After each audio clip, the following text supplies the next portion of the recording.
معلنكو فين قال لي يا وحكى حكومه مثلا هو مربي مربي هو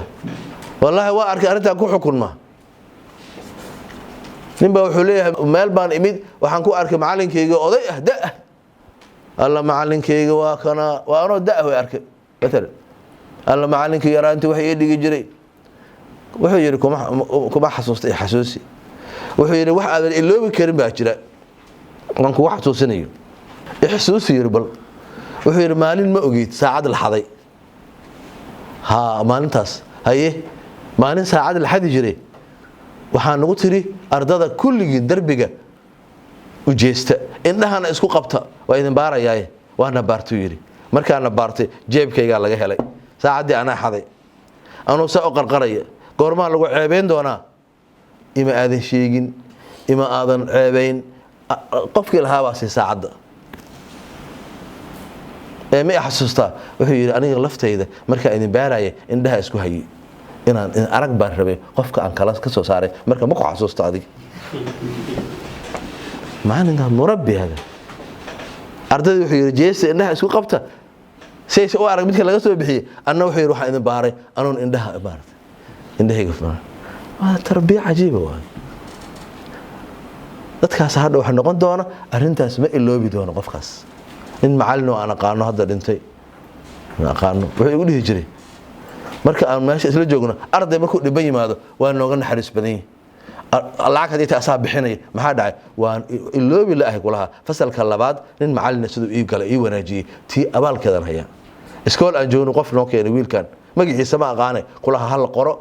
lacagta aan dhiibay meel ka yimid wax kale ma yaqaan lacagta ka dhiibay wax adeer waxay taru yiri abaalkaas waa la gashaday ayaa wali u socdo marka hadii aan ardadeena aan dhaqanka wanaagsan oo dhaqanno waxa loo baahan yahay maartay hal usluub inaad raacin maalin kasta hal say wax u dhigtaa habka muhaadarada macallina fasalka soo galay bal ila fiiriye macalinkaas fasal soo galay sabuuradu buuxiyay kadib wuxuu yiri soo jeesta waa qorteen waa laqbal galay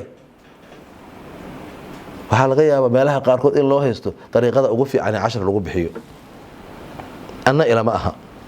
sabuurada buuxi kadib laqbeeba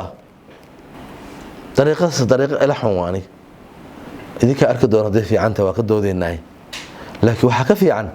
waxa ardada waxay dhigayaan waxaysan aqoon marka kalena marka macnaynaysan waxay ku adag erayada la sheegay markaas waxa gafaya mafhuumkii dhama fahamkii gafaya waxa fahamka ku dhisna dhana gafaya soo kama fiicna inaan casharka qaar kamid ah sharxo marka ardaydu fahmaan haday qori tahay aan qoro erayada adagaan sharxay fahamka gooda sharxay hadii qorada loo baahnaa wax yar aan qoraya hadana sharxaya hadana waa qoraya hadana waa sharxaya hadana waa qoraya waayahan wax badan la sii fududeeyay laakiin 10 ha qorin aanan ardaydu is fahamsanin waayo wax ay isfahmeen iska guuridiyaan ama u yeeris ma aqaan yeeriska barashada 10 ku yeeris aha oo la baranayay sida wax loo qoro laakiin 10 hadaa galaas soo gasho sabuurada geedka goos buuxi hadana tir hadana buuxi waa wixii aan sheegaynay arday ku kalifin wax uu san kari karin maanta sabuurada la qoro taa iska fiirina marka macallinka inuusan hal usluub raacin usluubka waxbarashada meeqasiyoodo habab waxbarashada jira waa badan yihiin Soomaa hababka waxbarashada marba hab isticmaal cuntooyinka midee u jeceshahay baasto iska da baasto jeceshahay maalin kasta baasto ma rabtaa maya ma rabo hatta hadii aan dharagno inteenan waxaan loo keenay ka soo qaad bariis asaan ugu marka hore u baahaneen baahidana haysay hatta kuleelkii raga ku cunay iyadoo daqiiqa la cunay waa la wada waa daragnay bal idinku soo celiyaa ku soo celi waa lagu celi bariis waa bariis kala ma rabtaan maxaa dhacay meel uma hayno meel uma haysaan miyaa babaay ka warrama meel ma haynaa meesha la gelinay baa rabaa aniga bariis gali waay babaay ka warrama kaas waa loo baahay kaas keena babaay ga amni meelu gala kulay meel oo bariis gali karin miyaa yaa weyn bariis babaay laakiin waxa ka dharagtaa ogtahay maxaa kale hadana babaay waa dhamaa wax kale miyaa jira ma labaniyad ka warrama taas dhimana keen cabitaan kale iyo waxyaalahan kale oo koola aan dhahnay waxa ka warram ma taa waa isaga dejinayna waa u jeedaa in aan nooc iyo nooc jecelna kala nooc jecelna annagu mid ka dharagnaan mid kala cunayna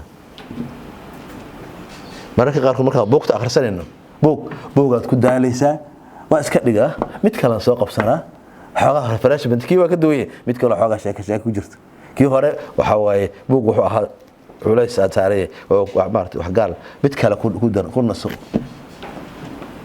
qaarkiin ma soo ma dhici karto markay wax kale ku daalaan ayaga oo daalan inay Facebook aadaan oo ay fresh noqdaan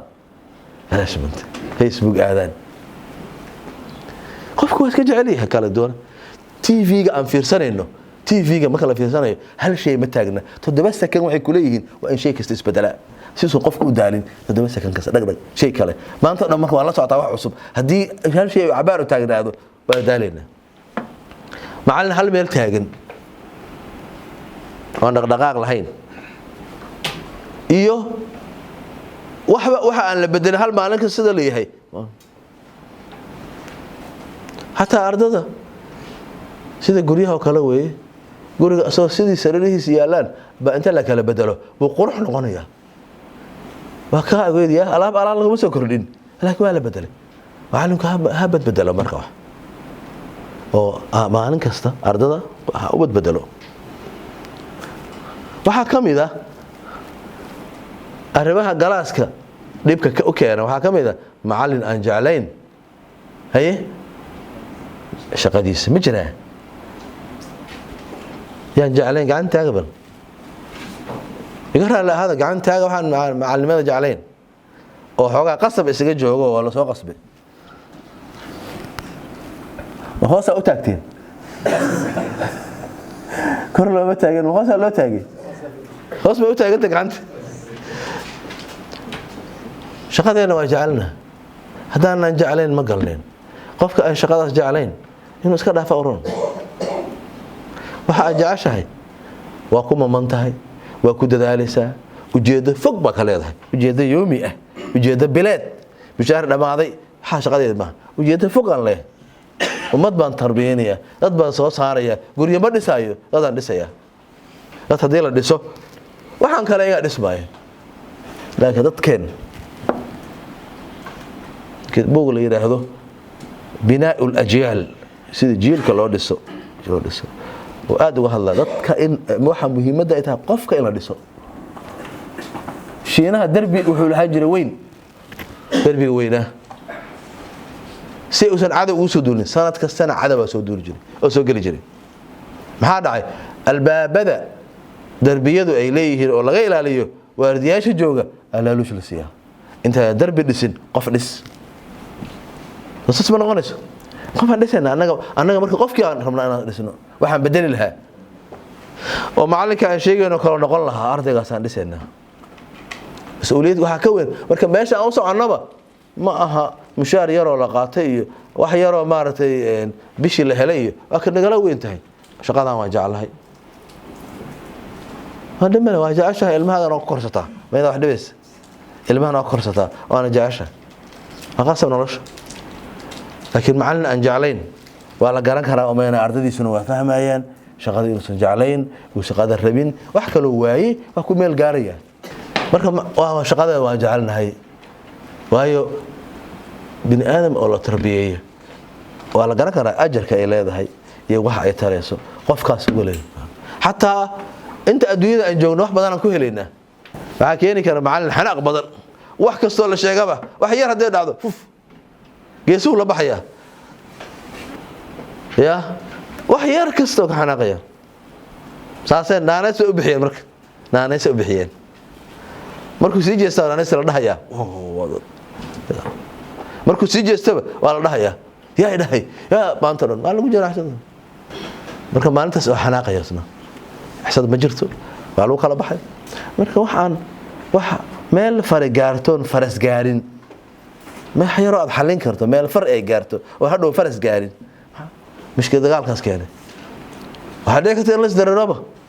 waxyaalaha qaarkood marka annaga inaan carino oo kicinno maxamed harees inta wax dajin kara macallin xanaaqsan wuxuu qaban karaa asaa xanaaqsan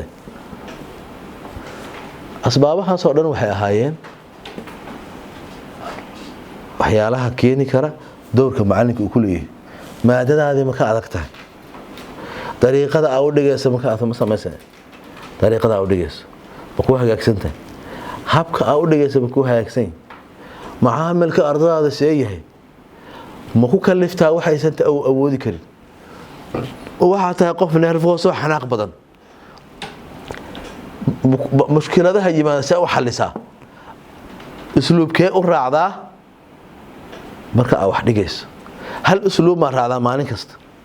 arrimahaas hadday noo kornaa annaga sabab u noqonayno arrimahaas oo dhan waxay keenayaan inaan sabab u noqono laakiin xal waxaa wax cagsigeed qodobadaas aan soo sheegnay haddaan tirino 10kaas qodobkee ugu daran qodobka ugu daran kee waayo maadadiisa ma yaqaana miyaa maadada ma gaarsiin kara miyaa codka waa hooseeya dhaqankiisu ma fiicna galaaska lama wadaago wax ardada waa aamusan habeen imaan waa aamusan yihiin hal usluubu raacaa wuxuu kalifaa wuxuusan aqoon wax aysan kari karin macallinku shaqadiisa ma jecla waa xanaaqlow neerboosa haye 10kaas qodob haye qodobka 9aad qof aan shaqadiisa jeclayn waa hore waxaan garanayaa qofaa waxaan aqaanay shaqadii inuu ka tago rabaa waagii hore marka waxa waagii hore qofka hadii intuu dambi galo maxkamadda xukunto waa la ruqsayn jiray waana qof technician meel dhan wax ka ah oo la yaqaan macruuf wuxuu sameeyay meel kuwa oo sigaar gaday laba dhowr istaag ka dafay waa la orday waa soo qabtay la soo qabtay stage-ka la geeyay baqa 3 bilood iyo wax 6 bilood lagu xukumay bas waa soo rabay hadhowna shaqada laga saaray marka shaqada daad rabin istaaga la ordaysaa marka macallinka aan shaqada rabin muxuu la ordayaa maxaa uu fasal ka sameeynaya shaqa ma rabo shaqada ma jeclo qodobkaas waxa leeyahay ma ku waafaqsantiin haye bal qof bahaye carada badan meel kuguma sinta meel aad rabin bay maartay dhibay keeni kartaa in arday ina feerto dagaal meesha ka kiciso hadda adiga mar inta arday isku dhacdaan isfeertaanna waa iska qasab ardada kale inay lugta ku bixiyaan cabaar hadii lagu waayana mar dambe laga helo miis hoostii iska caaditas hadda dagaal isu gasho adaa ka jawaabay haye maxaa ku xiga laba qodob qodobka lixaad ustaad ardayda la caburiyo caburinta laga badiyo kadibna ay qarxaan ardayga yani macallinka maadada waa qof hawshaanta maadada ogolaas markuu soo galo wax sharxi la waa garan waay sabuuradu tirtir siiri asaga isku bilaabay hama tirtir asaas tirtiray hal usluub ku celina haye usluub wax aanu codayno marka qodobka ugu daran qodobka koowaad oo ah maadadiisa ma yaqaano ma qaatiri gacantaaga laba hayna maadada ma gudbin karo haye shibaa laga yeelo iska ogoliye codkiisa hooseeye waa ka bixi doona baahida ardada dhaqankooda dhaqan xun ayuu kula dhaqmaa iyo xanaaqan isku dardarno taas waa la badan yahay dhaqanka xun iyo macaamilka wuxuu ku kalifaa wax aysan kari karin shaqadiisa ma jecla taasina waa la badan yahay laba hadda aad loogu badan yahay waa midee dhaqan xumada iyo shaqada ma jecla waa isleedahay marka